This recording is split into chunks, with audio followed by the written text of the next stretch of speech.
أشهد أن لا إله إلا الله وحده لا شريك له وأشهد أن محمدا عبده ورسوله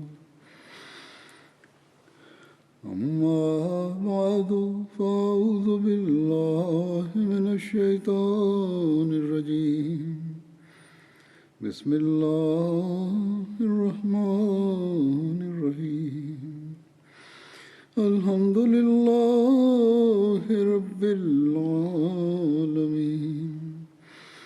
الرحمن الرحيم مالك يوم الدين إياك نعبد وإياك نستعين اهدنا الصراط المستقيم صراط الذين أنعمت عليهم غير المغضوب عليهم ولا الضالين.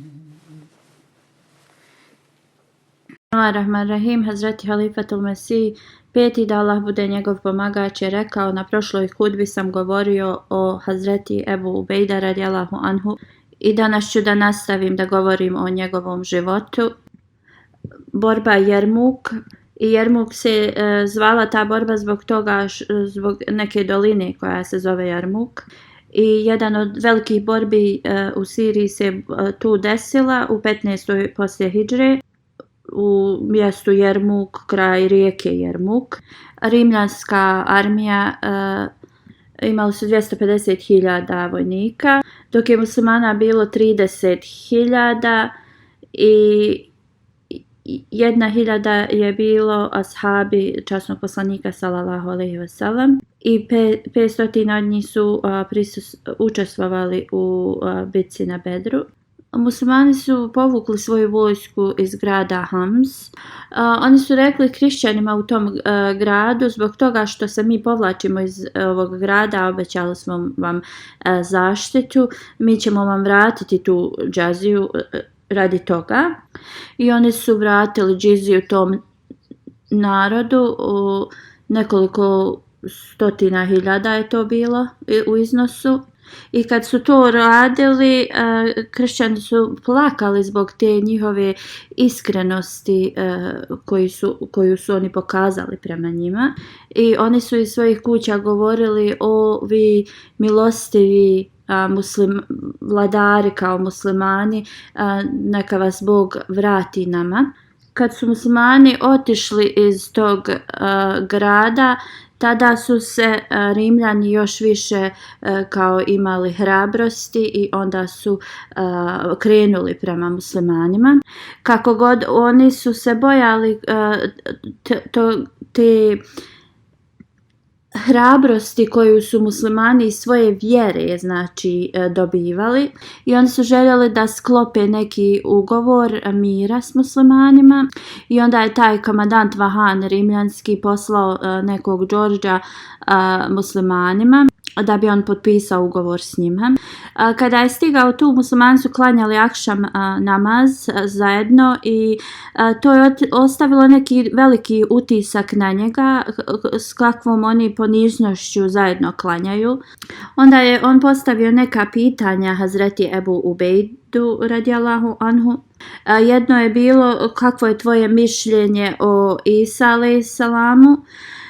Hazret Ebu Ubejda je tada proučio sljedeći ajet. Prijevod tog ajeta je: o sljedbenici knjige, ne pretjerujte u svojoj vjeri i ne recite o Allahu ništa osim istinu. Uistinu je Mesih Isa, sin Merjemin, samo Allahov poslanik i njegova riječ koju je on poslao Merjemi i duša od njega. Zato vjerujte u Allaha i njegove poslanike i ne recite 3. Prestanite, ovo je bolje za vas. Uistinu je Allah samo jedan Bog, On je čist da bi imao sina. Njemu pripada šta god je na nebesima i šta god je na zemlji, a dovoljan je Allah kao staratelj. Onda je Ebu Ubejda proučio sljedeći ajet, prijevod glasi: sigurno Mesihu nikad neće biti mrsko da bude Allahov rob, niti će melekima bliskim Bogu. I taj George koji je došao kao izaslanik rimske vojske, on je rekao ovo su zaista kvaliteti Mesije i on je tada rekao da njihov poslanik, to jeste poslanik sallallahu alejhi ve sellem, je istiniti i primio je islam. I nije želio da se vrati svojoj armiji, ali Hazreti Ebu Ubejda radijallahu anhu je rekao da Rimljani će misliti da su muslimani prekinuli svoj ugovor i da on treba da se vrati. I rekao je da on se može vratiti njima sljedeći dan sa ovim muslimanskim izaslanikom kojeg je on htio da pošalje njima. I to je Hazreti Ebu Ubejda je pozvao tu kršćansku armiju da vjeruju u jednog Boga, u islamsko učenje koje uči jednakosti. Sljedeći dan Hazreti Halid je otišao, ali njegov odlazak nije bio uspješan i onda rat je počeo. Muslimanke su bile na kraju armije, one su im donosile vodu, brinule su se za ranjene i davale su podršku. Hazreti Esma binti Ebu Bekr, Hazreti Hind bin Utba, koja je primila islam kada je Meka bila pobjeđena. Ona je žena od Ebu Sufjana radijallahu anhu, također Umija Ban i ostale su bile jedne od tih žena. Ebu Ubejda prije nego što je borba ta počela obratio se ženama i rekao je: o muđahidat, izađite iz svojih šatora, nakupite kao kamenja i dajte podršku muslimanima da se bore. Danas je vrijeme pobjede i da oni ne smiju da okrenu svoja leđa. Ako vidite da muslimani pobjeđuju, onda vi ostanite na svom mjestu, a ako vidite da se muslimani povlače, onda bacajte ovo na njih, to kamenje kao. Ne dozvolite im da se vraćaju vamo i vraćajte ih u polje, na borbeno polje. I uzdignite svoju djecu i recite im da idu, da žrtvuju svoje živote za islam. Poslije ovoga se Ebu Ubejda obratio muškarcima na sljedeći način: o Allahovi sluge, priđite u službu uzvišenog Allaha, on će da vam pomogne i podarit će vam istrajnost. O Allahovi sluge, budite strpljivi, ovo je zaista način da postanete čisti od bilo kakvog nevjerovanja i ovo je način na koji ćete dobiti Allahovo zadovoljstvo. Nemojte da razdvajate svoje redove i nemojte da budete oni koji započinju borbu. Podignite svoje strijele, postavite svoje štitove i nastavite da veličate Allaha, tako da Allah ispuni svoje volju. I oni su tako bili, naređeno im je da oni ne smiju da započnu tu borbu, ali kad borba počne ne smiju da okrenu svoja leđa neprijateljima. Rečeno je da ova rimska armija da su oni imali veliki krst i bili su od glave do pete, znači zaštićeni u najboljoj opremi. Također oni jedan za drugog su bili svezani za njihove zglobove, tako da oni ne mogu da bježe, znači iz tog borbenog polja. Ili će da postanu mrtvi ili će da ubiju druge. A njihovi popovi su čitali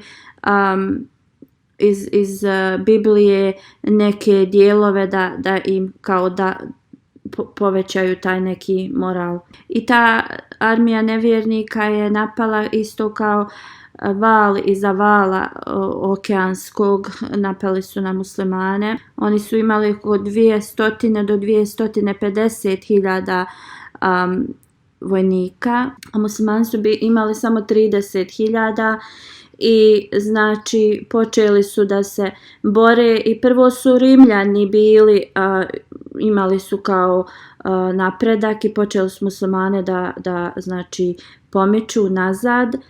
I onda su Rimljani su ispitivali gdje se nalaze ashabi poslanika sallallahu alejhi ve sellem i dali su kao najbolje svoje strijelce da tu najviše napadaju.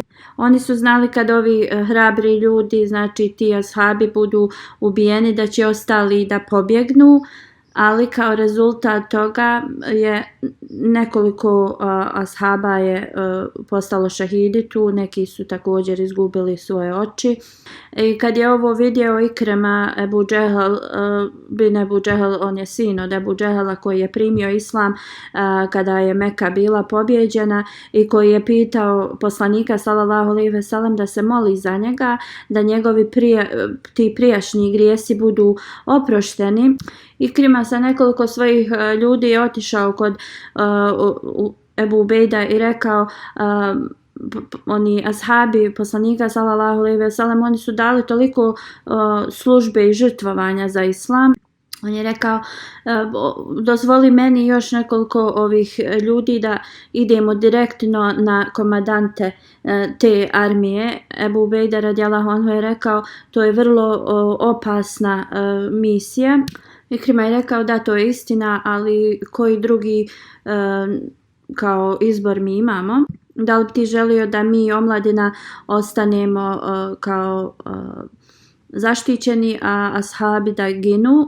Tada Ikrima, pošto je primio islam, on je bio pun tog žara da nešto postigne za islam i on je nekoliko puta pitao da oni 400 njegovih ljudi napadnu taj centar te rimljanske armije.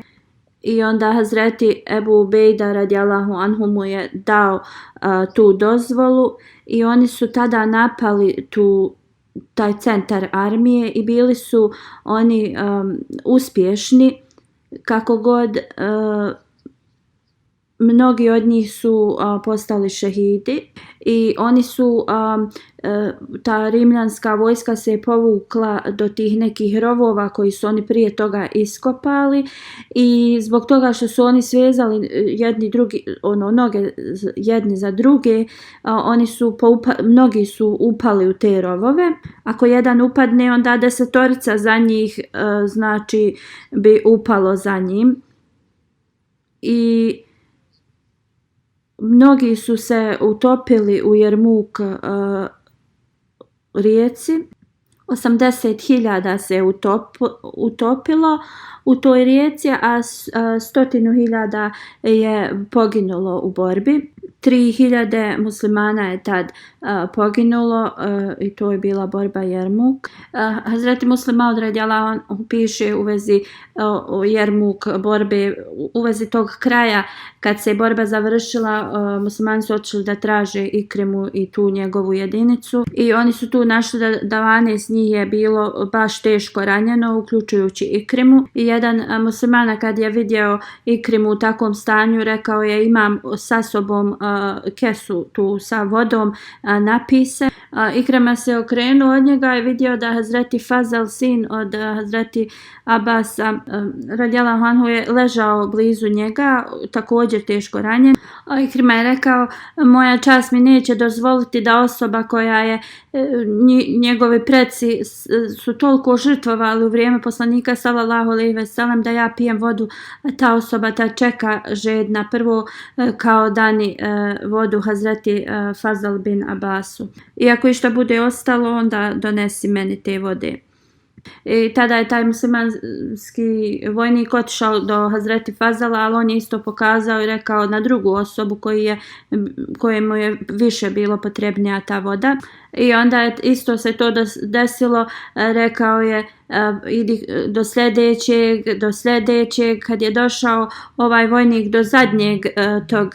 I tako kad je došao do zadnjeg vojnika, on je već bio preminuo i opet je došao do Ikrima i tada je Ikrima bio preminuo i svi ostali ti 12 ranjenih. Ljudi iz Sirije su vjerovali u različite religije, pričali su razne jezike i bili su različitih etničkih.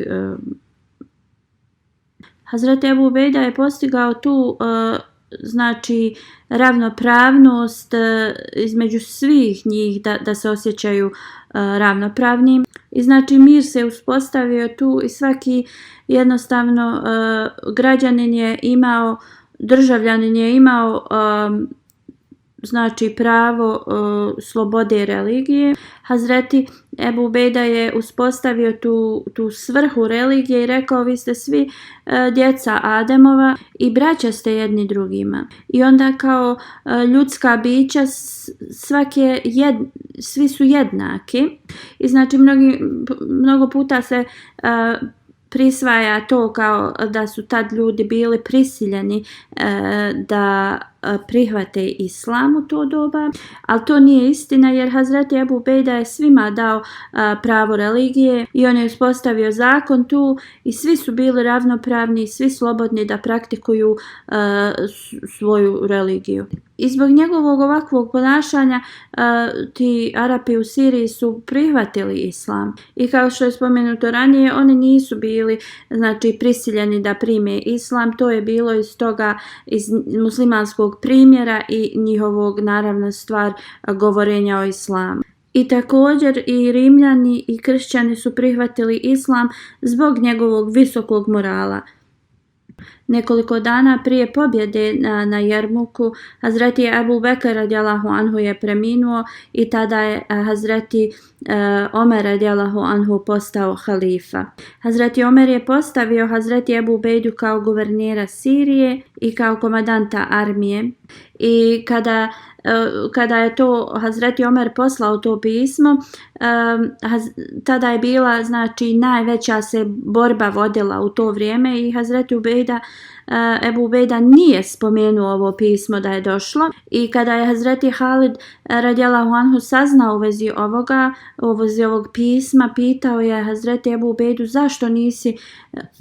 Hazreti Ebu Ubejda je rekao razlog zašto nisam rekao u vezi ovoga jeste mi smo bili u najvećoj borbi protiv neprijatelja i nisam želio da niko bude pod stresom radi ovih novosti. Kad su muslimani pobijedili na Jermuku i kada je Halid radijallahu anhu se spremao sa svojom armijom da ide u Irak, Hazreti Ebu Ubejda je zadržao Hazreti Halida sa sobom neko vrijeme i kada je Halid bio spreman da ide, on je rekao ljudima tim da trebaju da budu sretni jer jedan čuvar umeta je sa njima kao njihov guverner. Naravno to se odnosilo na Ebu Ubejda radijallahu anhu. Hazreti Ebu Ubejda je rekao ja sam čuo poslanika sallallahu alejhi ve sellem da kaže da je Halid mač od mačeva uzvišenog Allaha. I oba dvojica komandanta su se tu razdvojila na vrlo lijep način, pun ljubavi i poštovanja jedan prema drugom. Ovo je znači stepen ispravnih vjernika koji nikad ne žele nikakvu čast ili veličanje, niti bilo kakvu poziciju neku ovosvjetsku. Jedina njihova želja je bila da zadobiju zadovoljstvo uzvišenog Allaha i da uspostave Allahovo jedinstvo na ovoj zemlji. I ovi ljudi su najbolji primjeri za nas, ovi odlični primjeri za nas i svaki član odbora u džematu ili svaki Ahmedi treba da se osvrće na ove primjere. Pobjeda nad Jerusalemom je također povezana za Ebu Ubejda radijallahu anhu. Muslimanska vojska je krenula prema Palestini. Komandant je bio Amar bin As radijallahu anhu i on je pobjedio gradove u Palestini i došao je i do Jerusalema i također pobjedio je tu. Hazreti Ebu Ubejda također mu se pridružio sa svojom vojskom. Kršćani su bili u svojim tim tvrđavama i jednostavno kad im je to više nisu mogli tu da ostanu, onda su oni željeli da uspostave mir s muslimanima, da potpišu ugovor, ali da Hazreti Omer radijallahu anhu bude prisutan tome. Hazreti Ebu Ubejda je poslao ove informacije Hazreti Omeru radijallahu anhu i u Rabiul Evelu u 16. poslije hidžre je otišao iz Medine i postavio je Hazreti Alija radijallahu anhu kao emira u njegovom odsustvu. Hazreti Omer je stigao u Džaviju koji je blizu Damaskisa i tu su ga dočekali razni komandanti muslimanske armije. Hazreti Omer radijallahu anhu je upitao gdje je moj brat. Ljudi su pitali o vođo vjernika, na koga misliš? On je odgovorio Ebu Ubejda. I bilo mu je rečeno da on dolazi. Ebu Ubejda je došao na svojoj kamili, posalamio se sa Hazreti Omerom i pitao je kako se osjeća Hazreti Omer radijallahu anhu. Hazreti Omer je onda pitao sve prisutne da se raziđu i on je krenuo sa Ebu Ubejdom prema njegovoj kući. Kad je ušao u njegovu kuću, vidio je da osim jednog mača, kreve, jedan kao jedno platno i jedna zdjela, njegova kuća je bila prazna.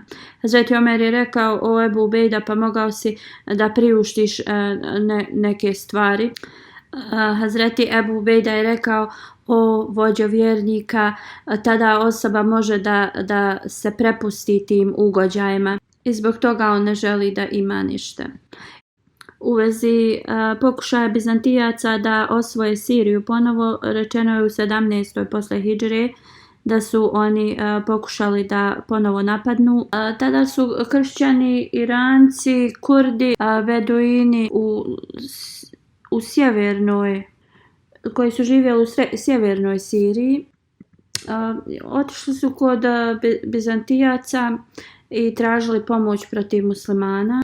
On je poslao 30.000 vojnika za ovo. Iako je Sad bin Abi Waqqas osvojio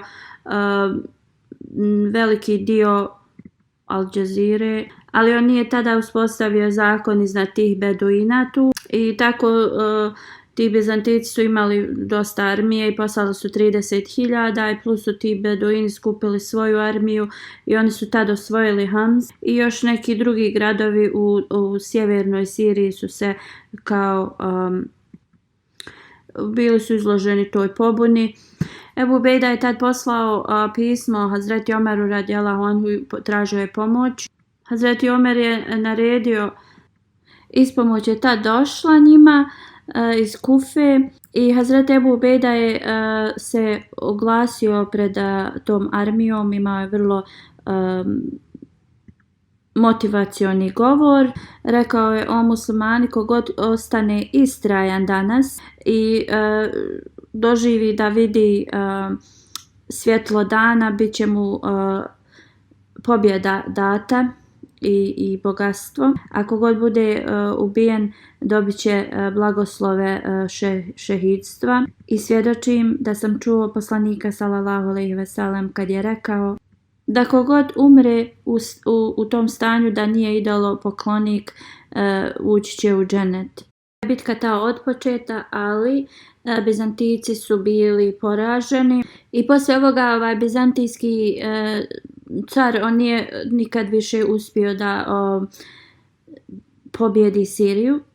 Hazreti Abdullah bin Abbas prenosi kad je Hazreti Omer radijallahu anhu došao do Sarh, to je jedno selo blizu Tabuka i blizu je Sirije i Hidžaza i otprilike je bilo 13 dana hoda do Medine. I prema historijskim starijim zapisima, tako se ta distanca mjerila. Otprilike je to 1000 milja udaljeno.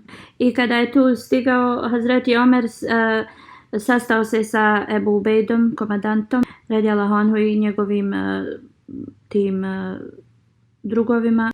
Oni su tad informisali Hazreti Omera radijallahu anhu da kuga je u Siriji i on je pozvao ranije muhadžire, ashabe, da se s njima savjetuje. I znači oni su imali različito mišljenje. Neki su govorili da trebaju da nastave, dok drugi su govorili da zato što se tu nalaze znači ashabi koji su bili ashabi poslanika sallallahu alejhi ve sellem, časni ashabi, da nije u redu da se oni vode u to mjesto gdje ima kuga i kao da je bolje da se oni vrate. Hazreti Omer radijallahu anhu je rekao muhadžirima da oni izađu i onda je pozvao ensarije i pitao ih o njihovom mišljenju. I isto su ensarije imale kao muhadžiri nesloženo mišljenje. Onda je Hazreti Omer radijallahu anhu pozvao starije iz Kurejš plemena. Oni su svi se složili da treba da se oni vrate u Medinu i da ne trebaju da idu u mjesto gdje ima kuga. Prihvatajući njihov prijedlog, Hazreti Omer radijallahu anhu je rekao drugima da će da se vrate u Medinu. Hazreti Ebu Ubejda je onda pitao da li je moguće da neko pobjegne od nečega što je Allah propisao. Hazreti Omer je tad rekao: o Ebu Ubejda, želio bi da je neko drugi te riječi rekao koje si ti. Zaista mi se odmičemo od jedne Božje volje prema drugoj. Onda je Hazreti Omer radijallahu anhu rekao: ok, ako imaš kamile i imaju dvije strane na nekoj dolini. Jedna strana doline ima zelenilo i travu, a druga je, znači, nema ništa na njoj. Da li je Allahovom voljom ako ti odvedeš svoje kamile u tu stranu gdje je zelenilo? Ali također će biti isto Allahovom voljom ako ti odlučiš da ih odvedeš na stranu gdje nemaju ništa da jedu. Onda prenosilac govori da tada je došao da je Abdurrahman bin Auf radijallahu anhu došao tu gdje su oni bili. On je bio zauzet nekim poslom dok su oni zasjedali i onda je on rekao: ja imam odgovor na ovo. Čuo sam poslanika sallallahu alejhi ve sellem da je rekao: ako u nekom mjestu postoji neka bolest, ne idite u to mjesto. Ako boravite u nekom mjestu gdje se je pojavila bolest, ne idite iz tog mjesta. Kada je čuo ovo, Hazreti Omer radijallahu anhu se zahvalio uzvišenom Allahu i onda se vratio u Medinu. Iako se Hazreti Omer radijallahu anhu vratio u Medinu, on je bio puno zabrinut jer se ta kuga širila i onda je Hazreti Omer radijallahu anhu pisao Ebu Ubejdi da je on njemu potreban u Medini da izvrši neki vrlo važan posao i kad dobije pismo da treba da dođe u Medinu.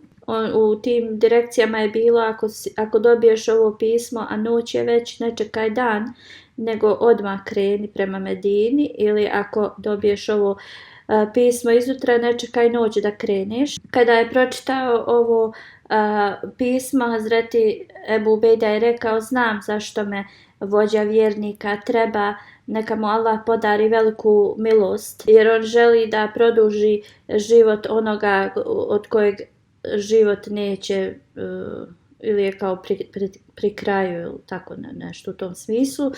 Njegov odgovor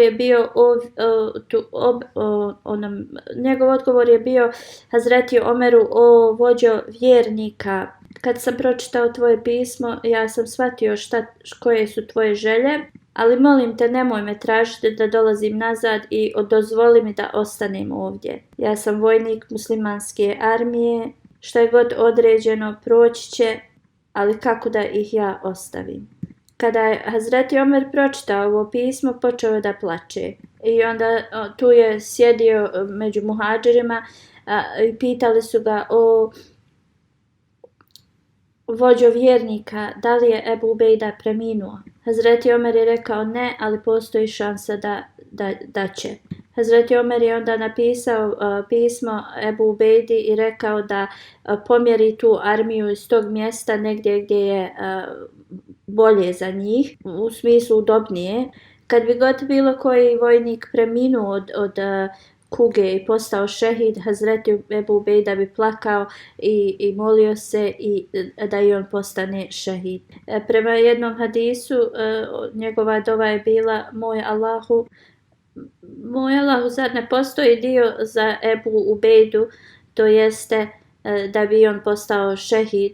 Jedan dan nešto mu se pojavilo na njegovom prstu i on se molio da uzvišeni Allah pošalje blagoslov kroz to na njega. Arbaz bin Sarija prenosi: kada se Ebu Ubejda razbolio od kuge, otišao sam kod njega i Ebu Ubejda mi je rekao: čuo sam poslanika sallallahu alejhi ve sellem kad je rekao: onaj koji umre od kuge da je kao šehid, neko ko umre od bolesti stomaka je također šehid, neko ko se utopi je šehid i koga kao krov pritisne. U zadnjim momentima svog života Hazreti Ebu Ubejda je rekao ljudima: daću vam jedan savjet i ako se budete tog savjeta pridržavali, bit će to od velike koristi za vas. To jeste, klanjajte svoje namaze, dajte zekat, postite mjesec Ramazan, dajte sadaku, obavite hadž i umru, podstičite jedne druge da radite dobro, ophodite se dobro prema svojim vođama i nemojte nastojati na tome da ih prevarite i nemojte da vaša žudnja prema ženama bude razlog da ćete vi zapostaviti svoje dužnosti. Rekao je: ako osoba bude živa 1000 godina i tada jednog dana mora da ostavi ovaj svijet, isto kao što ja odlazim s ovog svijeta. Smrt je određena svakoj osobi od Allaha i jednog dana svi će umrijeti kako god. Mudar je onaj koji je uvijek spreman za smrt i radi na tome svojoj spremnosti. Preneste selam vođi vjernika, to jeste Omeru radijallahu anhu, i recite mu da sam ja ispunio sve svoje dužnosti. I rekao je: prema mojim uputama ovdje me ukopajte. I Hazreti Ebu Ubejda je ukopan u Jordanu, u dolini Besan. A prema drugom hadisu, Hazreti Ebu Ubejda je putovao iz Džabija do Bejtul Maktas da klanja svoj namaz i tu je preminuo. A prema drugom hadisu preminuo je u Fehru koji je u Siriji. U toku svojih zadnjih dana Hazreti Ebu Ubejda je postavio Hazreti Muaz bin Džabel kao njegovog predstavnika. Hazreti Muaz bin Džabel kaže kad je Hazreti Ebu Ubejda preminuo: o ljudi, nikada nisam vidio nikoga čistog srca, slobodnog od od svakog zla, osoba koja je puna ljubavi i saosjećanja od onoga koji je danas preminuo. Molite se da uzvišeni Allah mu podari milost. Hazreti Ebu Ubejda je preminuo u 18. godini poslije hidžre. Imao je 58 godina. Jednom je Hazreti Omer poslao Hazreti Ubejdi 400 dirhama i 400 dinara i rekao je tom svom izaslaniku što je te pare donio šta je Ebu Ubejda uradio s njima, da mu to da izvještaj u vezi toga. I kada je taj izaslanik dao to Ebu Ubejdi, on je to sve podijelio ljudima i kad se vratio rekao je Omeru radijallahu anhu šta je Ebu Ubejda uradio. Hazreti Omer radijallahu anhu je rekao: zahvalan sam Allahu jer je on dao ljude kao što je Ebu Ubejda u islamu. Jednom je Hazreti Omer upitao je ashabe da i te ljude da oni iskažu svoje želje. Jedan je rekao: želim da je ova kuća puna zlata tako da je mogu da ga trošim kao sadaku. Drugi je rekao: želim da je ova kuća puna rubina i bisera tako da to trošim na Allahovom putu i kao sadaku. Onda je Hazreti Omer opet upitao: i šta još želite, kao koje su vaše želje? Oni su rekli: o vođo vjernika, mi ne znamo šta šta bi mi trebali, za čim bi trebali da žudimo. Hazreti Omer je rekao, želio bi da je ova kuća puna ljudi kao što je Hazreti Ebu Ubejda bin Đerah, kao Hazreti Muaz bin Džabel, Salimullah bin Hudejfa i Hazreti Huzeifa bin Jeman. Drugim riječima, ljudi kao što su oni bili. Kako su ovi ljudi bili blagoslovljeni koji su dobili Allahovo zadovoljstvo na ovom, a također i na budućem svijetu. Ovdje završavam sa događajima i detaljima u vezi Hazreti Ebu Ubejda. Sada ću da spomenem i klanjam poslije džume neke dženaze u odsustvu. Prvo ću spomenuti profesora Naimuddin Katak Sahib, koji je šehid. Ubijen je 5. oktobra u 1:30 poslije podne. Protivnici Ahmedija džamata su ga upucali. Inna lillahi wa inna ilaihi rađiun, svi smo Allahovi, njemu se vraćamo. On se vraćao s posla. On predaje na visokom fakultetu nauka. Dvojica neki koji su bili na motoru su ga upucali. On je preminuo na mjestu. On je imao 56 godina, 25 godina je profesor, magistrat u filozofiji je završio i poslije toga je završio doktorat u Kini. Ahmedijat je došao preko njegovog djeda s očeve strane, Rukmuddin Katak Sahib, i njegova nena s očeve strane, i ona je tad u isto vrijeme prihvatila Ahmedijat. Šer Zaman, otac njegove nene i njegov pradjed je bio ashab obećanog Mesija alejhi salama. Obećani Mesija je njemu dao jednu košulju kad se on vraćao iz Kadijana i dan danas ta je košulja u njihovoj porodici. Njegov otac je bio veterinar koji je u penziji i također je bio volio da piše poeziju. Njegova majka je bila na visokoj edukaciji glavna. Njegov punac je također bio advokat i on je bio kindapovan u 2019. godini i do dan danas se ne zna gdje je on. Sad je Bušra Sahiba, njegova supruga, kaže 7 dana ranije je otišao u Rabvu i posjetio je Behišti Makbara i rekao mi je da bi želio da bude ukopan u to mezarje, ali također je rekao da možda on nije zaslužan da bude tu ukopan. Kako god uzvišeni Allah je ispunio njegovu želju i on je bio ukopan u Rabvi. Naimuddin Katak Sahib, zet Dr. Munir Ahmed Sahib, koji radi u Tahir Heart Institute u Rabvi, kaže da je neki profesor na tome univerzitetu bio veliki protivnik džamata i on bi uvijek pokazivao njegovu sliku i sliku njegove porodice ovim oponentima džamata.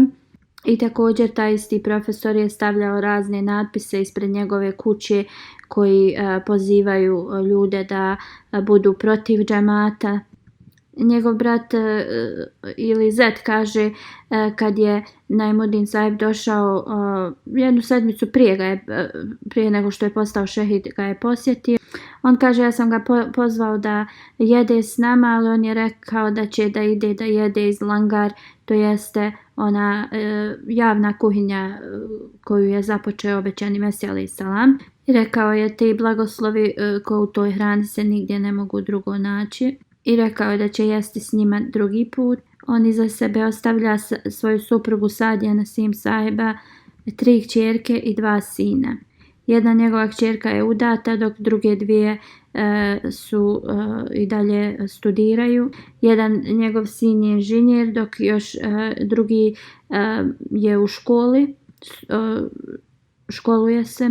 On se zove Kalimuddin Katak, Nuruddin Katak. Nuruddin Katak, on je u prvoj svojoj godini, a Kalamuddin je inženjer. Navid Ahmed Said, njegov rođak koji služi u džamatu, on je emir Pešavar džamata. Da uzvišeni Allah podari milost na umrlog i da njegovoj porodici podari sabor i strpljenje. Usama Sadek je druga džanaza. On je student iz džamija Ahmedija u Njemačkoj, sin Muhameda Sadik sahiba. Nekoliko dana prije se utopio u Rajn rijeku u Njemačkoj i preminuo je inna lillahi wa inna ilaihi rađiun.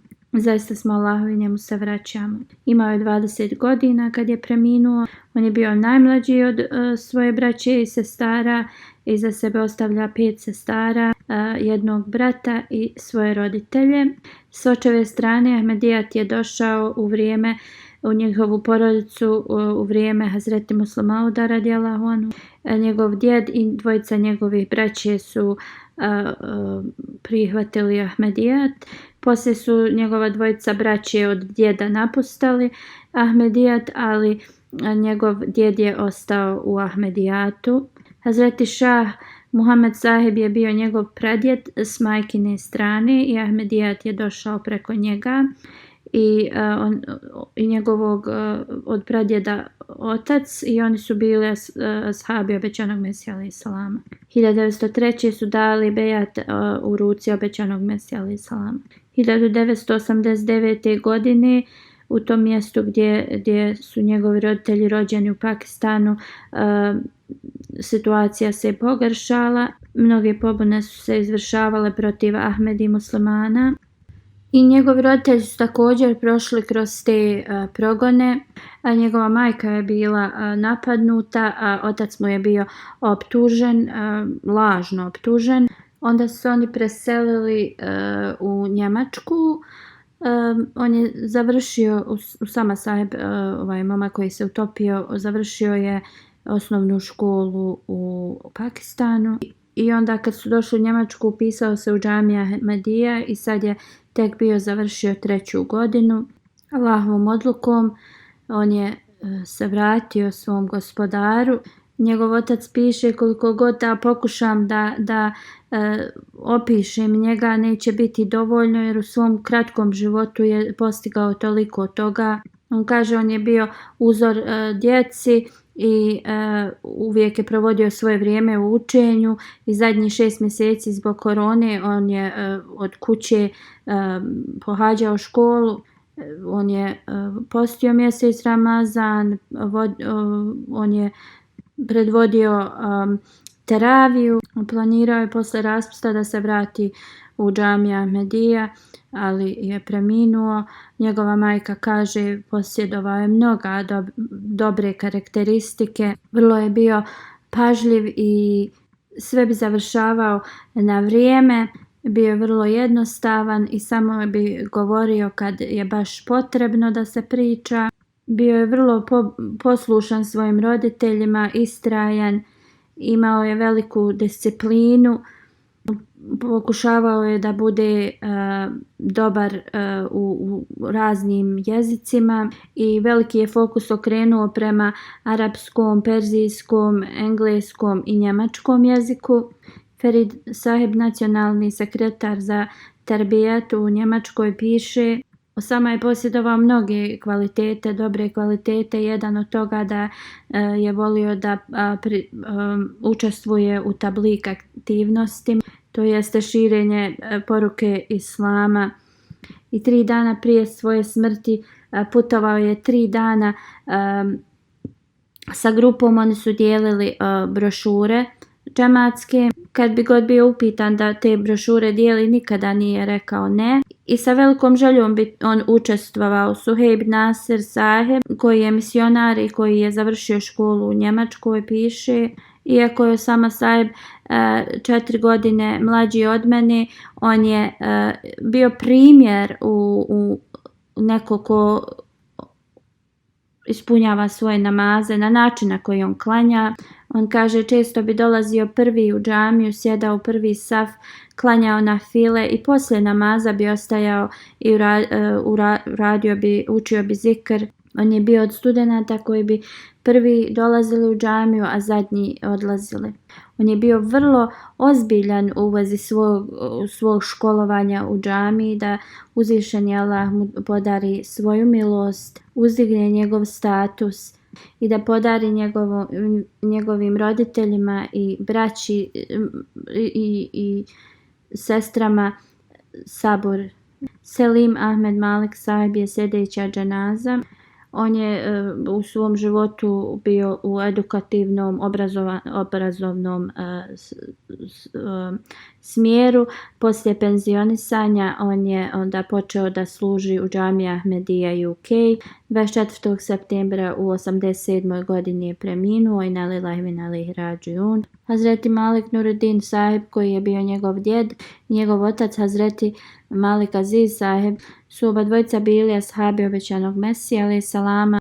Njegova majka je spomenula u vezi njegovog oca porodice da mnogi su premrli u njegovoj očevoj porodici zbog neke bolesti i njegova nena se obratila Hazreti Molvi Hakim Nuruddin sahib u kakvom stanju je bilo njeno dijete. Hazreti Molvi Nuruddin sahib radijallahu anhu je odmah otišao u njihovu kuću i rekao je da dijete ima vrlo male šanse da preživi i jedino molitve sad mogu da ga sačuvaju. I onda Hazreti Halifatul Mesih prvi je otišao kod obećanog Mesija alejhi salama i tražio je od obećanog Mesije da se moli za to dijete i to sreo je obećanog Mesiju na stepenicama Mešćid Aksa i tu ga je zamolio.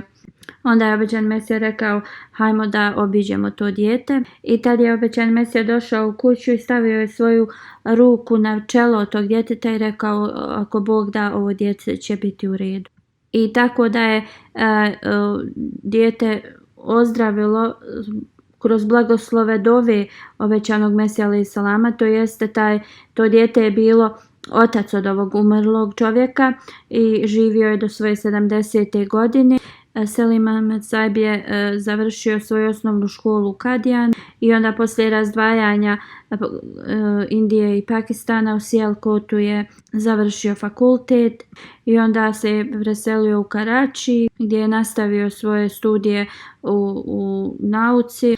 1960. se preselio u Veliku Britaniju i tu je predavao kao profesor na Geološkom fakultetu mnogo godina i imao je čast da služi u raznim odborima u džamatu.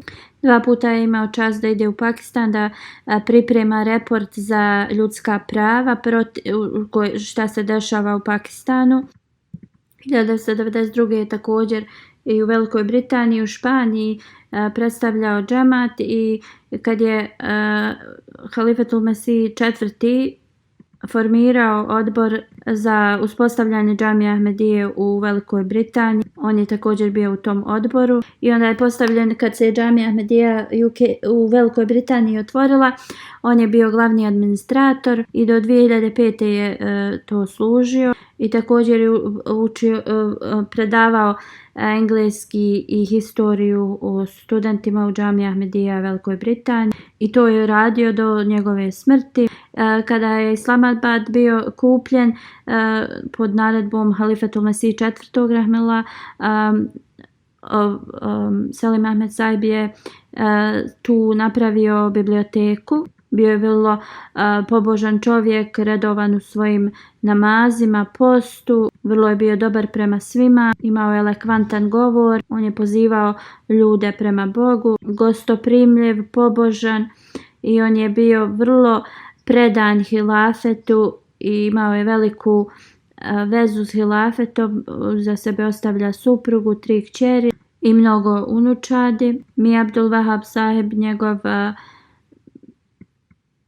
bratić, kaže, rekao mu je u 1960. kad se preselio u Veliku Britaniju da njegov otac mu je dao neke savjete.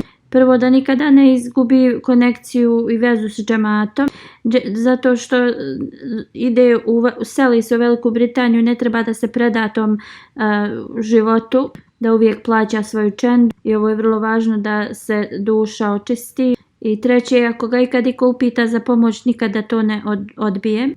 I nije važno koliko to će da mu donese poteškoća. Selim Saib je rekao da je uvijek to pokušavao da ispuni ovaj savjet svog roditelja. On također govori, iako ovo nisam čuo od njega, neki je prijatelj rekao da mu je nekad bila potrebna velika suma novca. Selim Saib je prodao svoju kuću da bi pomagao toj osobi. Posle uzvišeni Allah mu je dao još veću kuću. Huzur kaže, on je bio vrlo obrazovana osoba i kad sam ga na početku upoznao, mislio sam da on ima veliko obrazovanje i da podučava engleski, ali poslije sam shvatio da on ima veliku iskrenost i pobožnost i da je bio spreman služiti džemat uvijek i da je imao veliku vezu s hilafetom. Što se tiče njegovog znanja, bio je kao hodajuća enciklopedija. Imao je znanja u svakom pogledu, posebno u historiji. Slično imao je veliki interes za englesku literaturu i urdu, a nikada se ne bi hvalio svojim znanjem. Uvijek bi podsticao druge da povećaju svoje religijsko znanje i također sve i ovo obično znanje i političko, znači da u svemu ljudi trebaju da povećaju znanje. Imao je mnogo konekcija u pakistanskom društvu i što je uvijek to stavljao za benefite džemata. Ima također sa ovim velikim političarima u Velikoj Britaniji imao je vezu i Huzur kaže također moj prva posjeta u parlament u Velikoj Britaniji, on je imao dosta s tim da radi u tom organizovanju te posjete. Marwan Gil, misionar u Argentini, piše: Selim Saib je bio toliko poštovan od svih džamija studenata, uključujući mene, ali kada sam završio školu, onda poslije toga jednostavno konekcija s njim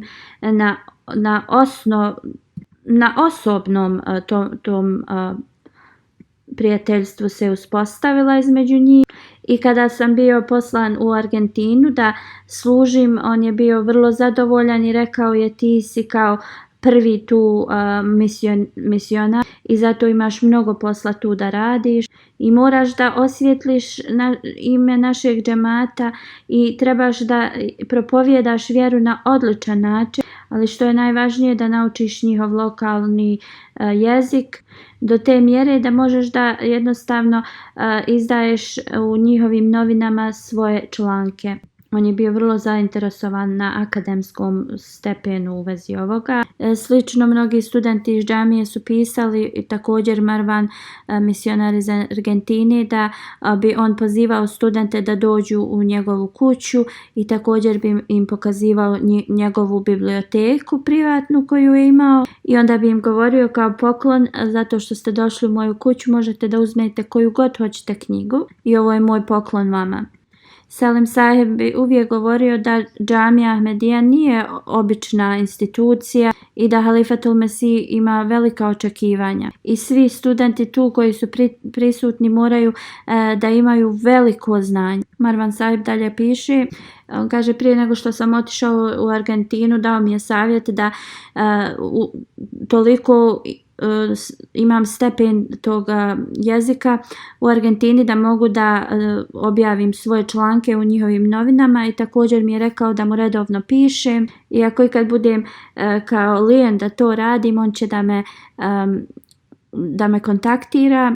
Uzvišeni Allah podari njemu svoju milost i oprost i ove koje ostavlja iza sebe svoju potomstvo da nastave kao što je on i da ima veliku vezu sa džematom, da imaju veliku vezu džematom uz hilafet i džemat. Poslije džume klanjat ću im njihove dženaze u odsustvu.